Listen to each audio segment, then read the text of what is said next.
bizi, Aritzaldek eta Parkea Bizirik elkartek, Kristina Nea edo Gladizenean gertatzen ari diren obrak salatu nahi dute. Alkateak hormigoitzen edo hormigonatu nahi du, baina izkutatzen dute guztia. Esia jarri dituzte, jendea sartzeko eta abar. Herritarren ekimenen bidez eta esker, zenbait ekitaldi burutzen ari gara erokeri hau geldiarazteko, ezta?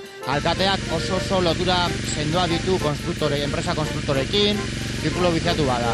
Salaketak egin ditugu, epaitegian, Bruselasen, ingurumen fiskalaren aurrean, prentsan, sinadura biltzeko maila jartzen ditugu, interneten ere iriki dugu helbide bat, epaileak ikertzen ari dira, ea hemen ingurumen deliturik egon den. Gu demostratzen ari gara baietz. Zen, klaro, urte guzti hauetan animali horiei argazkiak atera ditugu, bestuta daudenak, eta zenbait espezie gaur egun ez daude. Hala nola, trikua, galdu da, satorra, marisorgina, arrubioa, muxarriza, lepazuria, besteak beste, eta gero zenbait espezie ere galtzeko zorian. Gero, jauregian zeuden artelanak ere, silarontzia, kuadroak, portzelanak, hori guztia ere lapurtu egin dute, eta ondare publikoa zen. Gainera, publikoki mofatu egiten da, esanez, que le da igual la rana Gustavo, el caracol miricol, eta hemen gaude herritarrok diktadore, inozo beto esan da, diktadore baten aurka, parkea nahi dugu, basabizitza nahi dugu, gure ondare publikoa da, eta parkea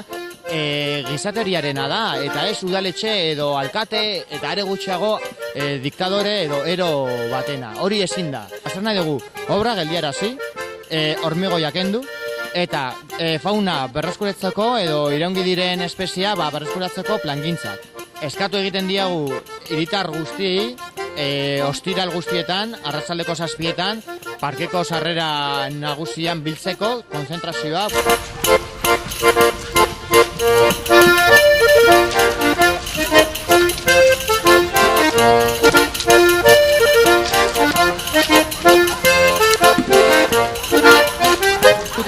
Partida hau irabaziko. Osea, hau da gure planeta, hau da gure bizitza, hau da gure ondarea.